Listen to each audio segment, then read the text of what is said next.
Get some water, go have a drinky. Not much sun today. Right, I've had a bit of a lazy day today. It's currently 1:30 in the afternoon. We haven't done an awful lot. Oldest friend is still back at the hut we're staying at. I'm going off just to have a bit of a meander, might do a bit of geocaching. There's a lock a bit further down the road. I'm going to go and have a look at that, I think. Weather's due to come in a bit naff again later on. Quite a scenic drive through here, it's quite lovely. So this is Kinross, and I'm just going to head down towards Loch Leven, or Loch Leven, however it's pronounced. Found a nice little car park at Kirkgate. I think I'll go on the end. Maybe I won't, big puddle. So this is Kirkgate Park. I'm just going to head down towards the loch. Hello geocachers, treasure hunters and thrill seekers. So I'm heading to one that's about 600 metres away. This is Kirkgate Park, quite a nice area. You can see the loch over there. Should be able to see the castle in the middle at some point soon. Funnily enough, I was just looking at this little beach area here and thinking that'd be a great place to launch. And there's a little jetty there too. But it says here, no waterborne access from the 1st of September to the 31st of March. It's a bit of a nature reserve, and I'm guessing that's for breeding season, just so that the birds can settle and, well, breed. Look at that little chapel. Little graveyard in front of it, or around it. It's dinky. Nice little viewing area here. Ah, and you can see the castle across the water from here, nestled into an island. Not a bad place to have one, is it? What a great setting. And then in the other direction, lovely, isn't it? I'm about 580 metres away from it. The path I've taken takes you out on a little peninsula first, before heading back in towards the direction of the geocache. Looks like a family plot, that. There's a very faint little bit of sunlight up there. There we go, let's get it behind me for maximum effect. It's about the first we've had today. I'm about 350 metres away. Dotted along this path there are all these nice little wooden benches, although I've got to admit the view isn't great. Just little rest stops on the trail, I guess. About 220, 215 metres away. That just caught my eye. Potential camp spots often do. Ooh, this opens up nicely as you come through there.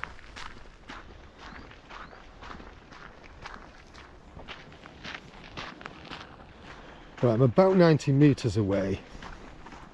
The recent logs in the activity suggest that whilst this can be found, it is in a bit of a state of disrepair.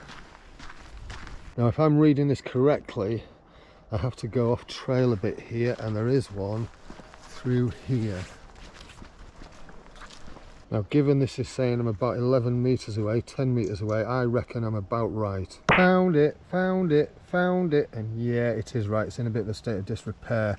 There's the log, but the container has gone missing. I've signed it, logged it, and popped it back.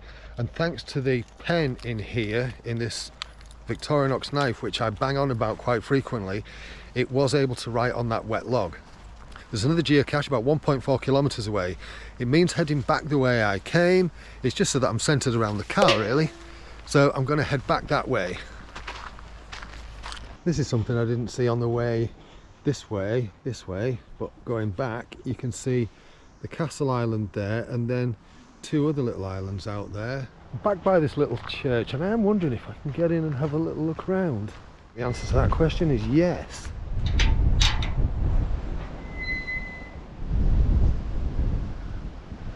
Look at that, it's so dinky. Although there are a lot of graves in here, such a small church area. 1860 it says on there, although that's an in memoriam. That says 1675. This actually, it's not a church, it's a burial chamber, plot, whatever you want to call it. Somebody in the past must have had some brass. It's even like a bit of an extension. Born 1854, died 1929. 1847, some quite old plots in here. I bet there's some really old ones, especially these here and so on, that are now unreadable. Anyway, I've seen what I wanted to see there, because I did think that was a little church, and it's not.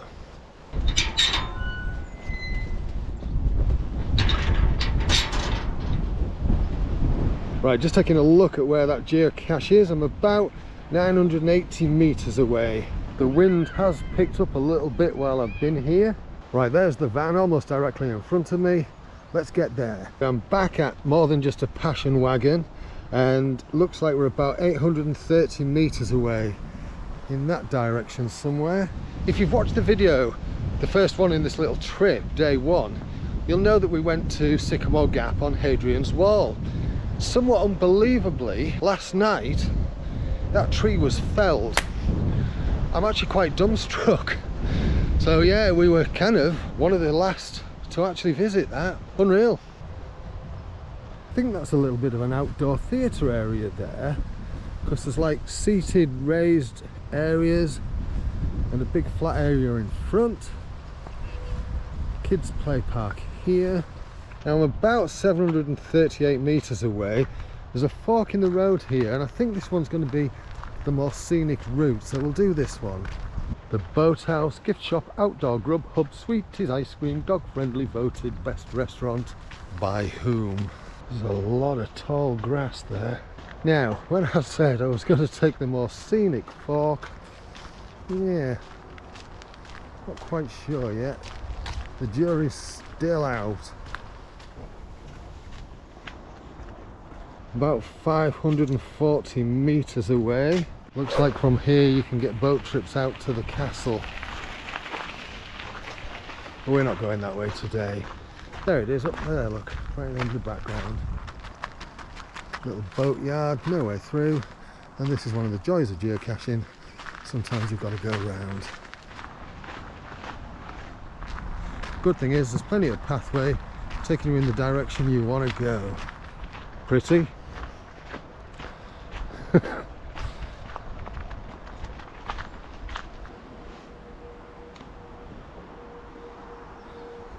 Little feeder river that feeds into the loch.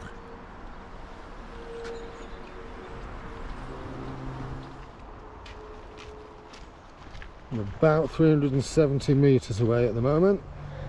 Check out the root structure on that. You know, I mentioned this being a nature reserve. Here we have a hide. Hey, cool. How cool is this? Very nice. Sometimes they're a little bit shabby, but there you go. Right across the water. If I had some binoculars, I'd probably have a really good view. But I don't.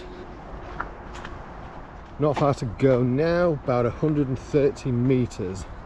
Todd and Duncan Cashmere Spinners. Looks a little bit derelict to me. Right, the meters have gone up a little bit because we're heading slightly away from the crow flies version of the cache. Here we go, look, Loch Leven Mills. All about the history of what's gone on here. I think I need to go this way. It's looking like that. Yeah, the meters are going down. 30 meters. Found it, found it, found it. Signed it, logged it, popped it back. Had to do a little bit of reparation work on that one because when I got there, the log was out and in public view, and the container was upturned, and the base is missing from the container. So I've left it tidier than it was with everything hidden. There is another geocache further down, back behind me on the route I've been taking. However, it's got a string of DNFs. You'll see what I mean. So I'm not going to attempt it. It's getting a little bit later in the day now.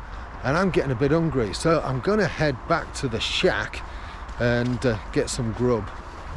All right. Mud cyclists. You can't really see him, so it's kind of pointless, but there's about half a dozen runny babbits in that field. Show you all the best things, don't I? Anyway, I've had quite a good walk around this loch, doing a few geocaches. I'm just going to have a look at the boathouse to see if I can get across to the castle, because I'm curious. I don't know whether you get your own boat or whether somebody ferries you across, so I'm just going to make a few inquiries. It'd be kind of nice to do that. Okay, so I've asked at the boathouse, been chatting to a nice young lady. It goes in about half an hour, but it only gives you half an hour on the island because of the time of day. It closes at 5:30, and it is now coming up to 4 o'clock. So give that one a miss today. Be nice to do another day though. And more than just a passion wagon is up ahead. Oops, walked right into it. Yeah, I know, daft sod. Come on, sometime today. Get out of the way. Right, gonna head back to the shack. If this slow bugger ever puts his foot down. Anyway, chuntering aside, quite glad I've done that today. I've quite enjoyed it. I think it's been quite a fun way, enjoyable way to spend the last day. Get out of first gear.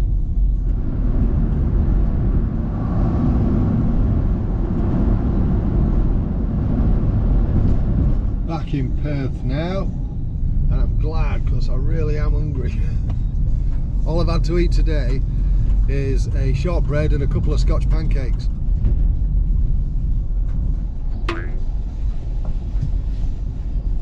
Honey, I'm home. I hope you've got the... What time do you call this? The dinner's in the dog. I hope you've got the washing up done. It soaks it up quite quickly. It does, doesn't it? All this friend is frying stuff. And I'm doing one of those beef noodles, minced beef noodles and broccoli. Yeah. Filth. Filth. I'm going to sit on a different swing.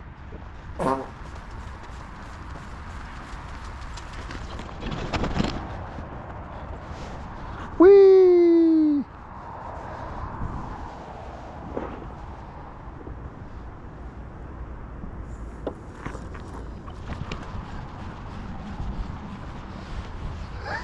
We've stuffed our guts, and now we're just enjoying the fire pit for a bit. Gotta admit, this has been one of my favourite purchases for this little trip. This little solo stove. You can see it's a bit blustery, you can't really see the licking flames. Tell you what, I'll do a slow-mo shot after this. Are you ready? Now!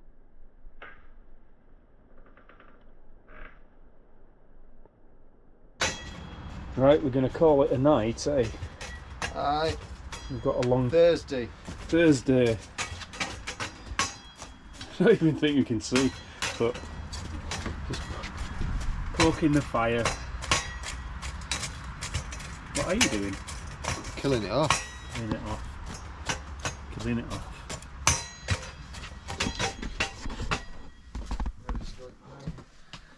You're right. Aye. We go home tomorrow. Is that alright? Yeah. Oh, don't be sad. Okay. You're not.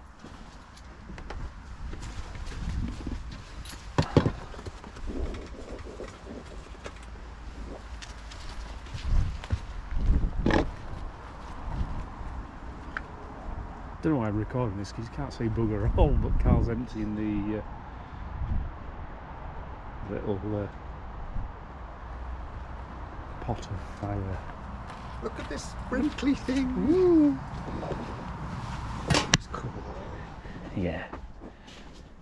Little spider. Oh no, it's a bit of grass.